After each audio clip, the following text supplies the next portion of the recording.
Welcome, everyone. Thank you for joining us today. I'm excited to today's panel discussion on fleet decarbonization with municipality operations. As our world continues to grapple with the pressing realities of climate change, municipalities play a pivotal role in spearheading these initiatives to reduce carbon emissions and pave the way towards a more sustainable future for all of us.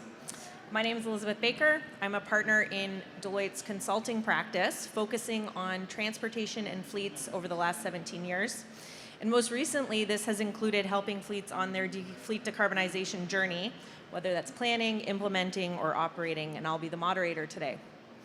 I'm joined today by three experts in the field who I will introduce in a moment. And we're going to talk about some of the intricacies of fleet decarbonization strategies, exploring some of the different approaches, challenges, and potential these different initiatives hold for our communities. Throughout our conversations today, we're hoping to share some actionable insights and solutions that drive progress. And we will hold some time for questions at the end. There's a microphone at the back, and so we will, if you have some as they come up, please hold them until the end. We have three very different municipalities with us today, from BC to Ontario, different size populations, different geographies, and different community needs. And they're all at different stages in their fleet decarbonization journey. So I'm joined today by Jennifer Kube-Njenga, is the program manager for fleet operations, engineering, and public works at the City of Richmond. Jennifer has been with the city since 2006. And City Council adopted the city's Green Fleet policy in December of that year. The city's Green Fleet Action Plan 2010 established targets to reduce emissions by 20% by 2020, and they're now moving into their next plans for 2030. The City of Richmond is also the only municipality to achieve an E3 Platinum rated fleet in 2 audits in a row. I'm also joined by Leah, who is the Climate Change Supervisor at the City of Mississauga, where she leads the implementation of the city's Climate Change Action Plan.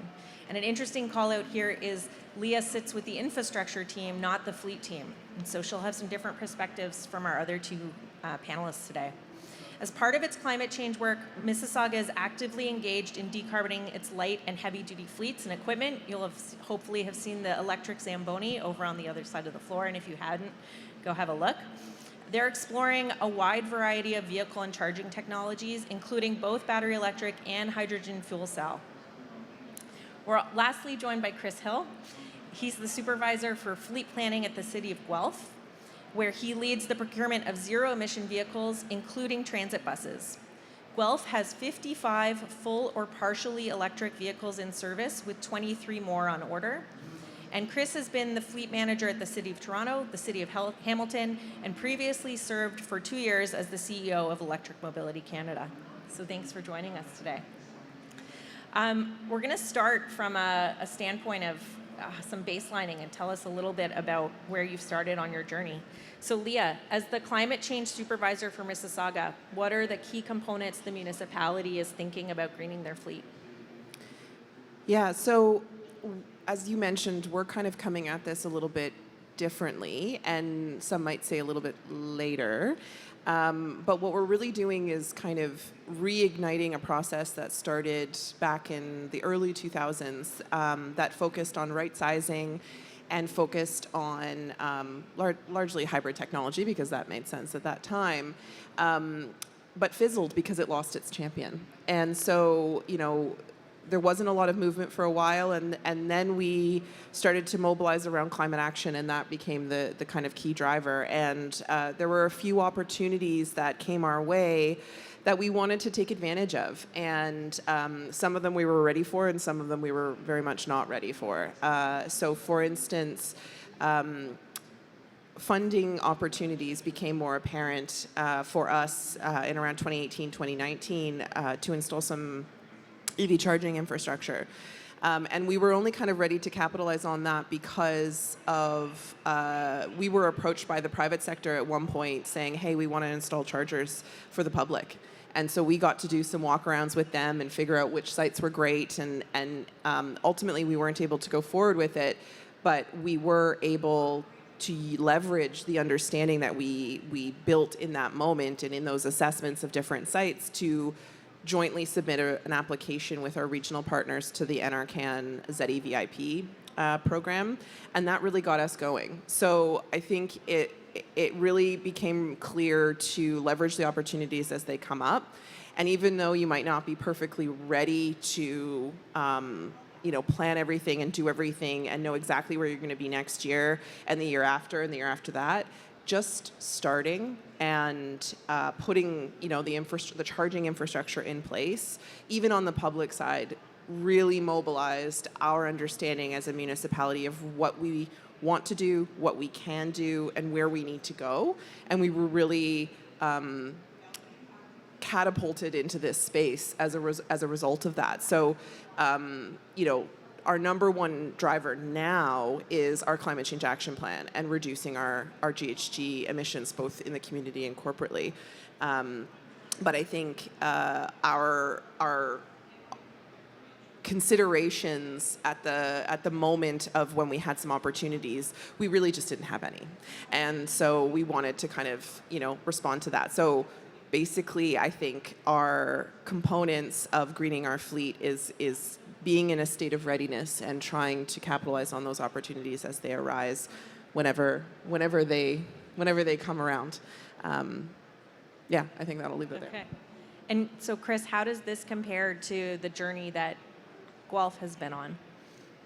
So in Guelph, we had a sort of similar situation where changing personalities who were involved in leading electrification left the organization and caused the program to begin to fail. Guelph has been, first got into hybrid vehicles about 15 years ago. We bought 16 or 17 of them for use by building inspectors and property standards folks. And they also switched to biodiesel at the time to try to reduce greenhouse gas emissions. Then in 2016, both the operations manager and the fleet manager left the organization, and so the program started to stall, and it wasn't until a new fleet manager was hired that it began to get going again. And we were looking forward to getting our first battery electric cars in 2018 when the government changed in Ontario, and we lost the generous incentives that were being offered to help us offset the higher cost of electric vehicles. Notwithstanding, though, another opportunity came along in less than a year, and that was an award of $77 million through the Investing in Canada infrastructure program for us to begin electrifying our transit bus fleet and also updating our transit facility. And since then, we've been encouraged to move along wherever we can with the opportunities for electric vehicles. We're, as a municipal fleet, and I think the situation will be similar for my co-panelists here, there weren't that many offerings out there that actually fit with what a municipal fleet could use. We did find an opportunity to start moving away from our hybrid Toyota Priuses and into Chevrolet electric Bolts in the last year, and they've proved to be reliable cars within the fleet, and the operators enjoy driving them. So we're now up to, as you mentioned, over 50 fully and partially electric vehicles, including 11 buses. The operation has not gone necessarily smoothly. We've had long wait times for both charging infrastructure and for delivery, particularly on the heavier vehicles. Hopefully that situation will start to resolve itself as we move into the second generation of vehicles. Perfect. And so, Jennifer, I mentioned in the beginning that you've been on this journey since 2006. Can you share a little bit about what the planning and strategizing has looked like for the experience at Richmond and how that's changed over the years? I think really in the beginning, our data wasn't there, so we didn't have anything to make any decisions about. So it was really a matter of getting those data points in check. So we had a fuel management system implemented, we had a fleet services system implemented, then we had our financial system. So we basically now have 5 systems that we operate our fleet on. The only issue with that is that how do you manage that data? So we've actually integrated it into a SharePoint application, and we have our own dashboards where we can actually make specific fleet determinations based on the information, including weather, and we have information for 5 years, so we can go back and sort of take a look at that. It's been a long time coming. That only really happened in the past 3 years, but it's a gradual step where you take one action at a time. In the very beginning, we started to make an evaluation of what we were already doing. It's not only electrification, because back then there wasn't really a lot of electrification even discussed, but anti-idling, right-sizing vehicles, all that kind of stuff, ride-sharing, route planning, all that. Moving forward, when the first electric vehicle came out, the Nissan Leaf, our team was really excited just to have the first electric vehicle. So we started looking at grants and trying to find money for matching grants.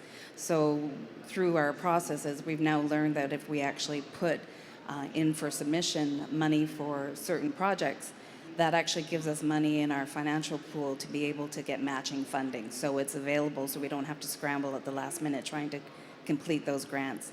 Things that we look at for when we're going to replace the electric vehicle is basically, is it coming home at that, is it a home-based unit? How is it being used? How many people have to be in it? Things are changing so quickly, but we're starting to bring all our electric vehicles for our pickup trucks, and the user groups are loving them. The only problem is they're not available in the heavier, like the F250s and up. So that's the majority of our fleet, so we have to sort of talk with the OEMs and see if that can happen. Perfect, thanks. Leah, so one of the questions there's been a lot of talk about here and at many of these conferences is that the cost of the transition is something that many municipalities are considering, including the business case for the change.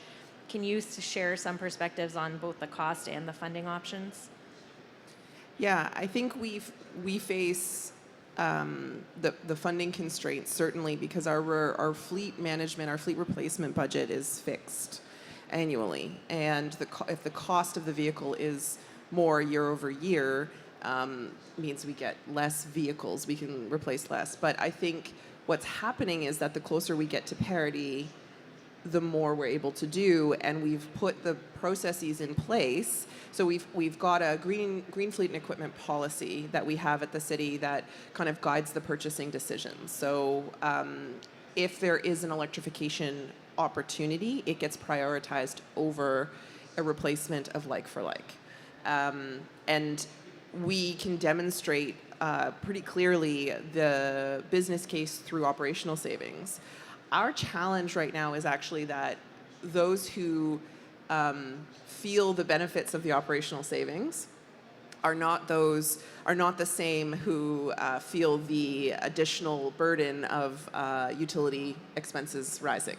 So those things are not necessarily talking to each other right now, and so it makes it a little bit tricky because you've got fuel sales that are going to, you don't have to buy fuel, electricity is cheaper, that's great, but our utility budget and energy management is going up. And so they don't love that. So we're working on trying to make those line items really talk to each other. And the more we can do that in a coordinated way, the stronger the case gets when we're asking for this technology shift and the investment in the infrastructure that we need to be able to do that. And I think that's a valid point, not just for municipalities, but any organization going through this, that the fleet now has to operate in a different way with different partners than they potentially had to in the past on a linear procurement journey. So Chris, given the complexity of this can be quite overwhelming for municipalities or organizations to think about. What's your position on partnering, when you should get help, and what other partners you should work with? Well, I think that's very important. I guess everybody's heard the phrase, nobody climbs Everest alone. So first of all, you need to find partners within your organization. In the case of fleet management, we have to work with our facilities group and our energy management group as well. They've been very proactive in Guelph in installing level 2 chargers at city facilities across the city. We have 32 of them now, and there's more being installed later this year. So we managed to get that part of it right, which is put the infrastructure in place first and then worry about getting the vehicles later. And that relieved a big headache for us because there were delays in getting that infrastructure actually installed that we hadn't anticipated. Fortunately, we built a little padding into the schedule for this, so we were able to accommodate it as well. But it's very important also to talk to other municipalities to see what they are doing as well, see what sort of partnerships they've managed to establish. There is really no cohesive group for municipal fleet managers to get involved with. So at least one that goes all across the country. So again, reach out, make those connections. Feel free to get on the internet or LinkedIn or just straight out email or phone somebody that you know and start asking questions. Those who've gotten started on this journey love to share the information and are proud of the work that's been done and are happy to share that with others. Perfect. Thanks, Chris. And I'm going to actually, get into past the planning and strategizing phase, which many of you are through, and into the implementation. And so, Chris, what are some of the risks and challenges you've encountered at Guelph as you've worked through this implementing the strategy? Right, well, the two big ones are price and delivery times. So certainly we've seen prices escalate far faster on not only on the vehicles themselves, but also on the infrastructure. We're in the process of designing a new bus facility for Guelph Transit because the existing facility does not have enough power to look after more than about a quarter of the bus fleet for their charging needs. Inflation in the construction sector in the last 3 years has just been astronomical in terms of what's gone in there. This is the largest capital project that Guelph has ever undertaken, and now some on council are starting to question the cost and say, do they really need this? Can they maybe work with the facilities that they've got? Well, we're already over capacity at the facilities we've already got, so it becomes a really difficult conversation when we get there. And then the second part has been delays in actual delivery of both vehicles and the charging product themselves. So we've been delayed on the charging infrastructure by more than a year with getting it operational. Fortunately, we were looking to go with pantograph charging for our buses. Fortunately, the buses came equipped so they could use the J1772 cord charge as well. And that's been our interim solution until we move further along with this. It's also put us off doing anything about en route charging for the buses as well, which would need pantographs in order to do that. It just doesn't seem to be something we should be moving ahead with at this time. I think there's an interesting point there to pick up for you, Jennifer, on we do hear a lot about vehicle availability, vehicle delivery times. Can you share what Richmond's strategy has been for vehicle procurement? Well, basically, the first thing is make sure you have really good contacts with your OEMs and your dealers. We've had major delays on some of our pickup trucks, even a couple of years. COVID didn't help at all. And some of our orders actually got canceled. So it's been really difficult. The lead times have been, before COVID, we were looking at 3 to 4 months. After COVID or during COVID, we were looking a year, sometimes 2 years. And it makes it really difficult operationally because when you have a replacement plan, your vehicle is only lasting so long. So those extra costs that are involved in maintaining that equipment longer increase, and that also means that your purchasing amounts decrease at the same time, so your budgets are affected. So it's been difficult, but the other thing is our staff is really good about researching new vehicles as they come along, and attending different trade shows and stuff like that, and finding units to bring even to Canada, because a lot of times the units that we're looking at aren't even in Canada yet. So dealing or working with OEMs to see if we can, find some kind of policies that will actually encourage OEMs to bring those units here. And Leah, you shared something around working with OEMs, especially around the Zamboni.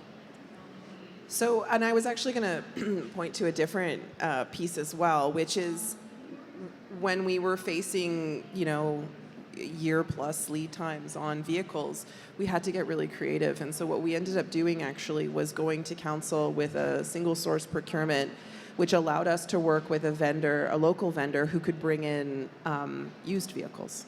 And the city doesn't typically purchase used vehicles. They typically purchase brand new, usually because a used vehicle can't meet our specs. It has to be white and it has to be, like kind of silly things like that sometimes. But we basically acknowledged that and got approval by council to kind of work, and so that on an opportunity basis, we could bring in the vehicles that were available on the secondary markets into our fleet. And truthfully, we got as far as getting approval and wanting to do it, and then the market started to pick up. So we didn't really need to do it, but it was a way around it, and it was a way of leveraging, the used car market, which was not something that the city had ever considered before. And then on the Zamboni piece, there was, right place, right time in terms of technology availability. The Zamboni was a really easy decision because of its operational needs and its operational requirements.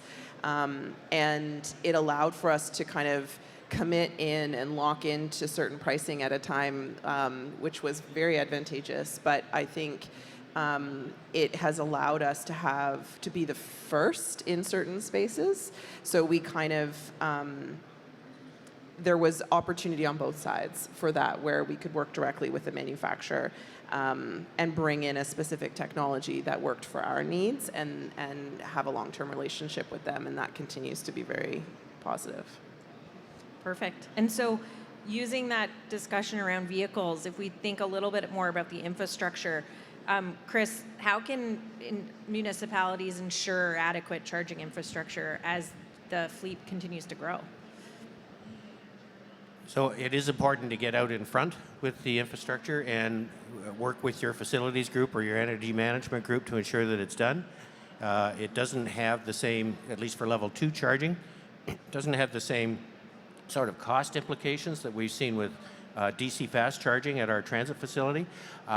So it's also more readily, I think, available. There's a lot of suppliers that are out there.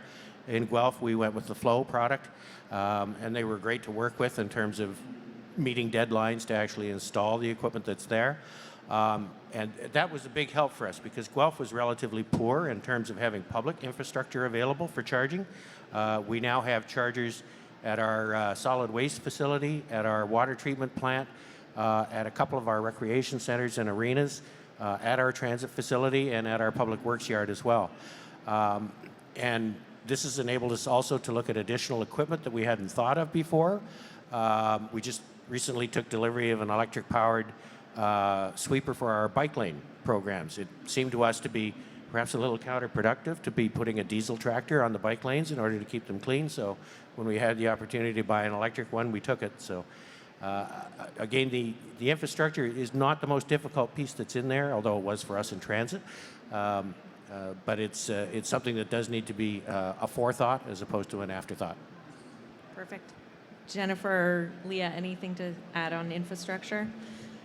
I think planning is huge. Right now, we're actually doing a works yard upgrade. So we are actually planning for 20 years in advance. So we're putting all the cables in the ground so we don't have to pull up all the concrete afterwards. So it costs more now, but it's definitely going to save money in the long run. Infrastructure has been an issue. We have had a few setbacks on the current infrastructure that we're putting in. It's finally coming full circle, but I think the infrastructure grants really helped. Unfortunately, we didn't meet the deadlines, but we were really lucky that NARCAN actually extended them a little bit to allow us to get the funding. Yeah, in terms of infrastructure, we've got a couple of triggers now that we have in place through decision-making processes at the city. One of which is a corporate green building standard. So that was approved at the same time as our climate change action plan back in 2019.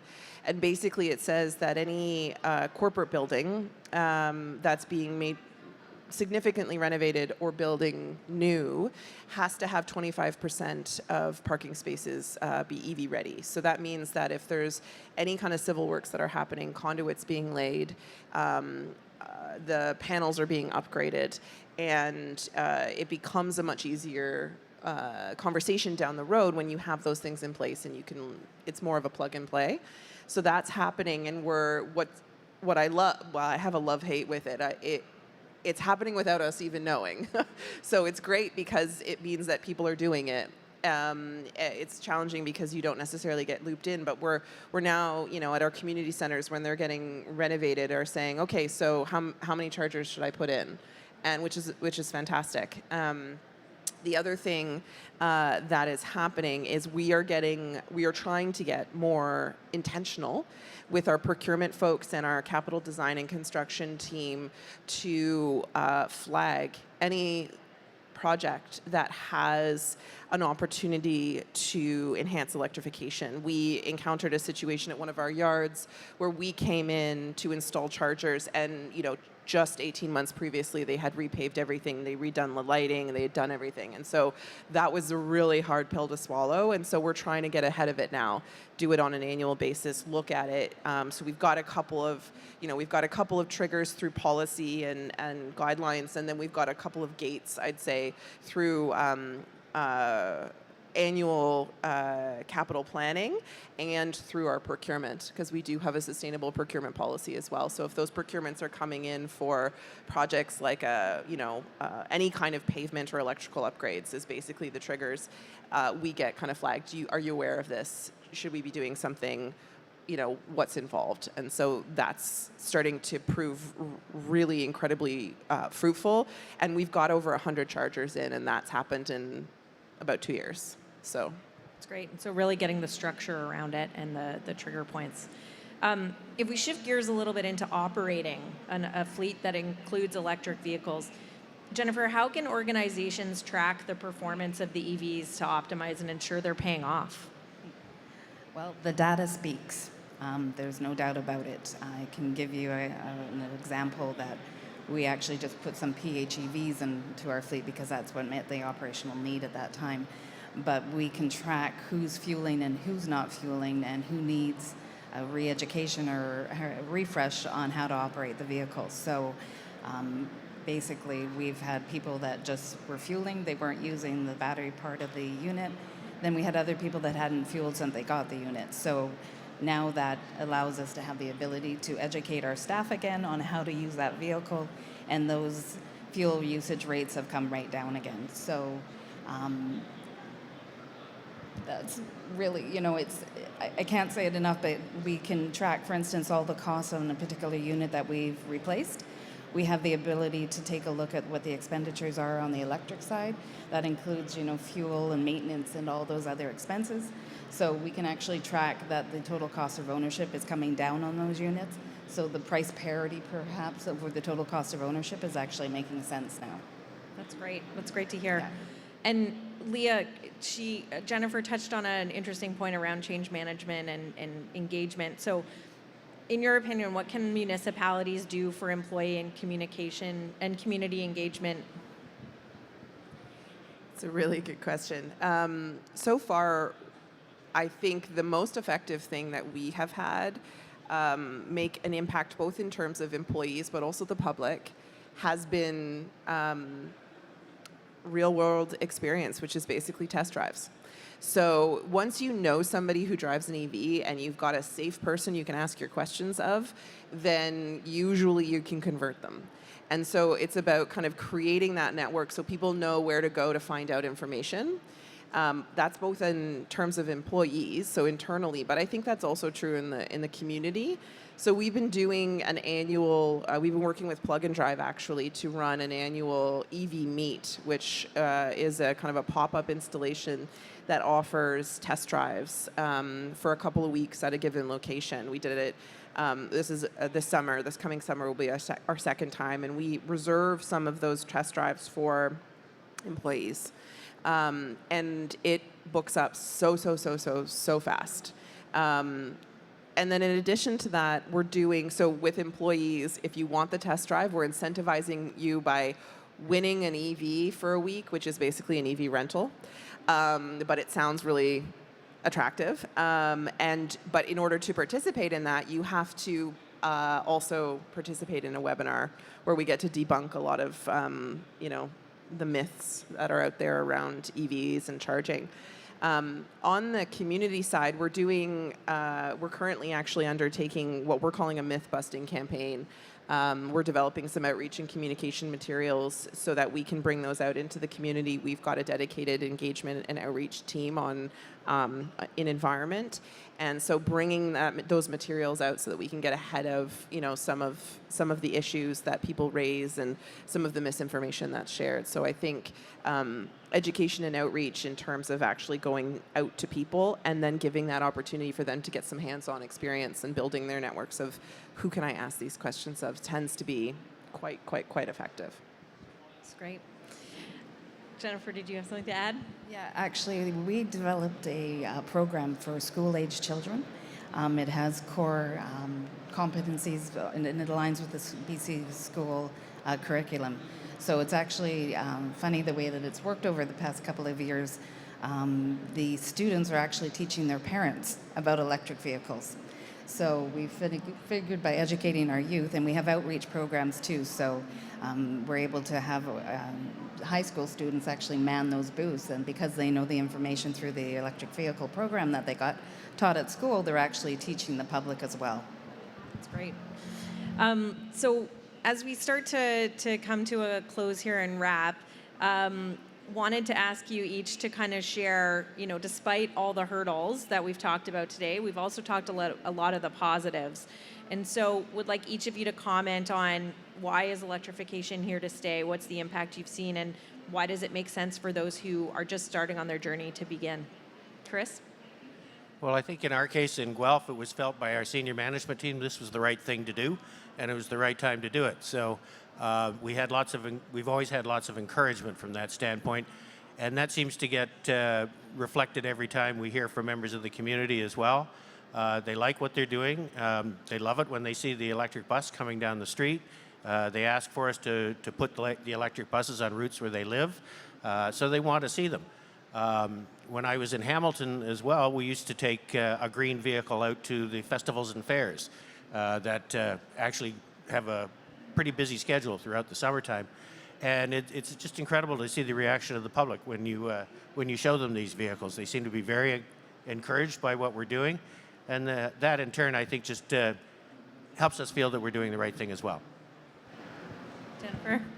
We've been very lucky. Our council and our mayor have been very supportive of electric vehicle and, lowering our carbon emissions. So we've been able to develop a lot of policies that actually help us make our decisions and push us towards going to electrification and other methods of reducing our reduction in emissions. But I think the neat thing is even 10 years ago, we replaced all our ice resurfacers with electric. And the first generation, 2 of them that we had bought, they didn't work out so well, but we managed to get new ones, and we've had them in service for 10 years now. And those are the ones that are most forward-facing for our public because they don't smell the propane anymore in the buildings. And we're now on our second set where we've gone out for procurement for our second set of fully electric Zamboni. So it's really getting the public engaged. The engagement piece is huge, not only for our staff, but for the public. And we do outreach programs with different carnivals and festivals that are going on. And we have our Public Works open house where we bring probably about 30,000 people come to that every year. And we have a full display of all the electric vehicles and units. And it's not only electrifying our fleet, but it's our equipment now. So we're moving into tractors and chainsaws. And so it's a wide gamut. And we're even having electric battery packs now instead of generators. So it's just a mind shift. And people are now looking, our staff come to us and say, hey, did you see this? And it's like, well, you know what, let's take a look at it. So it's a really fun and engaging atmosphere. And and it just seems like we've developed an excitement, even in the students, right? And it's that excitement that's sort of spearheading everything in the movement. And because you've been on a journey for a little while, it feels like you've started to really hit a tipping point. Yeah, but take it one step at a time. They always say Rome wasn't built in a day. Well, it's true. So, there's challenges, but there's also a lot of rewards. And Leah, for your standpoint? I feel like my perspective is different. I still feel like we're in the weeds of trying to figure this out. It's a little tricky to kind of reflect back and what's really working or what are some key wins. I think what's happening is that we are seeing a kind of an organic evolution of electrification. In some cases, we're pushing it, but in other cases, it is happening kind of more naturally, where different teams and groups are starting to get it, and they're starting to come to us. And that's always a really good sign when we're not chasing people trying to get them to think or consider something that wasn't on their radar to begin with. So I think that's a sign that we're kind of in this maybe not quite brand new stage, but evolving into the next stage where there is kind of more of that knowledge across the organization. But I think it's really it is still incredibly challenging. We have to do it on a case by case basis most of the time.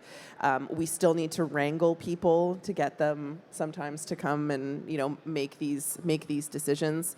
And we fight against a culture, both organizationally, but also in the community in Mississauga, that is car first always. It's such a car centric community, but it's also kind of like truck first too. So that's a bit of a challenge that we continue to struggle a little bit with, but we're getting there. We're moving.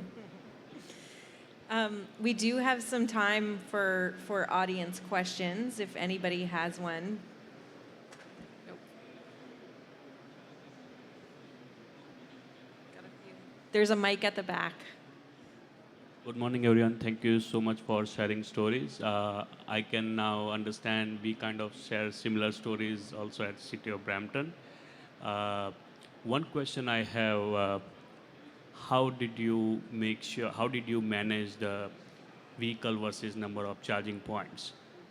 Because city limits are pretty limited, whereas the vehicle ranges are pretty good. So probably it may be possible to charge vehicle once in a week or twice a week overnight, and it will satisfy the week's requirement. Obviously, it depends on the dwell time availability and what group is using. So maybe if it's enforcement, they might be using more. If it's just licensing, they might be using less. So how did you make sure to right size the number of charging points versus vehicles? And how did you manage to staff convince, if it is shared, how the vehicles were swapped throughout the cycle of the week? So we really implemented the power sharing with our vehicles. So as far as choosing the number of charging stations that are available, it really depended on what transformer capacity was available. It's been a journey, and I think the best piece of advice is get started early with your energy provider. I don't know, there's probably multiple, but in BC it's BC Hydro. And we worked with their team to actually plan our implementations. So pick the low-hanging fruit first, I guess is the best thing. So look at your facilities and see where there's additional power, where those charging stations can actually be implemented now, and then work with your energy provider to go forward and make a plan for what's available next. We sort of take a look at what our replacements are going to be for the next 5 to 10 years and build out from that. So it's really a matter of knowing your inventory and where you're going. And then I just add to that. We are constantly battling with the kind of chicken and egg. Does the car come first, or does the infrastructure come first? The car creates the need, the infrastructure is required to make a case to purchase the vehicle. The beautiful thing about a vehicle is that it's mobile. So it can, in most cases, it can go where there is the infrastructure. We are in the process of starting to contemplate. We don't have any level 3s. We're actually just installing our first one for a fire truck at our new, actually net zero fire station. And so we're also contemplating putting level 3s in all of our yards so that there is that opportunity-based charging. So we've got services that operate 24/7. Enforcement, animal services, inspections is not 24, but there are plenty. And they don't have a lot of downtime. They certainly don't have, 12 hours. They might have a half hour. So a level 3 becomes a really attractive proposition there. But what we're also starting to contemplate is whether or not they need to be our level 3s or if they can be out in the community. And so that goes against the way that refueling currently works. The modus operandi for refueling is to use the city's existing refueling infrastructure. So we already have our own pumps and at all of the yards. So the instruction to all operators is to use those. Yes, as a backup, if you ever need to use a gas station that's not the city owned, of course, do that. So because that administratively, that's far easier.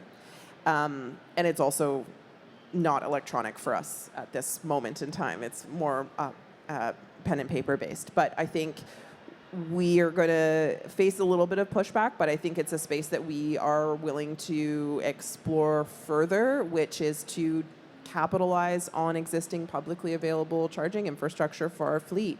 The challenge is if those fleet operators then have to go to a level 3, yes, it's only about 15, 20 minutes of downtime, but if that downtime was at a city facility, technically they could go into the facility, have a break, have a lunch, do some work, pop down at a desk. If they're at, a mall or a gas station, that's a different scenario. So we have to kind of think about that. But we are thinking about it, and I'm not sure yet if we're ever going to get to a one-to-one for a vehicle, and certainly for the 24/7s. We'll see where it goes, but I think we want to use public infrastructure where we can. Perfect. We've got time for one more question. Hi, my name is Paul Swokel. I'm the fleet manager at the City of Burlington, so I can identify with a lot of the nuances that you guys currently have with your own fleets. Speaking about getting the low-hanging fruit, and I guess pivoting a little bit away from EVs themselves, one of the things we're trying to implement now, and we've had a bit of regression, is for small equipment, and what led into a lot of discussions on battery management and storage. So can you kind of go through some of the tactics or strategies that you've been using, not only to store and to charge some of the smaller equipment, but also the larger equipment and some of the fears that council or other departments may have with storing large batteries inside or outside, depending on the department? So we do have mobile power packs. So those can actually go on some of our pickup trucks, and actually our F-150 Lightnings that actually power those little cell powers for our chainsaws and all that type of equipment. So that's sort of a strategy. And we do have an array of backup batteries that we've purchased for that smaller equipment. So they're just changed out throughout the day, and then they hook them up to either the F-150 or one of the power generators to actually refresh them on the smaller equipment. We haven't got a lot of the heavier duty equipment in battery electric yet, but the smaller ones we're definitely transferring over. So we have F-150s, we have our first autonomous mower coming that is fully electric, and we have another electric lawnmower that actually goes and does the lawn at City Hall and then goes back into its little house at the end of the session. And it recharges itself there. It's an interesting question, Paul, and I'm not sure if your concern is around the hazard for fire as a result of the batteries. I guess the situation is we've always had that risk, whether we were using fossil fuel-powered equipment or whether we're into battery equipment, for example, on small tools. I think we all have Milwaukee drills in our shops, for example, that run on battery power, and so far there hasn't been an issue with that. In the transit industry, there's certainly been a great deal of discussion around fire prevention and battery fires following an incident in Germany in 2021 and another one in Connecticut a couple of years later where there were several buses destroyed when an electric bus that was charging caught fire. Like I said, the hazard exists now. Our neighbors in Durham region, just to the east of Toronto, suffered a devastating bus fire last August where they had 10 diesel buses that were destroyed. So again, it's working with your first responders, your fire department, understanding the protocols that they have in place for dealing with a fire within your facility, and putting in any precautions that you might want to have in order to reduce the risk. Again, when it comes to battery-powered equipment, the risk of fire is much lower than it is for liquid-fueled vehicles, at least so far the instances have not been anywhere near as high as it has been for fossil fuel equipment. Can I quickly, I know we just have 1 minute, really, really quickly. Operationally, I think part of the challenge is making sure that the operators know what the best practice is for that equipment and for the vehicle in terms of, battery usage and storage and all that sort of thing. Just really quickly, there is an electric vehicle model that has the charge port that opens this way as opposed to opens up. And you wouldn't think that that matters. But what was happening is that over the winter, it would rain, and then it would get really cold. And so then the port was freezing to the vehicle.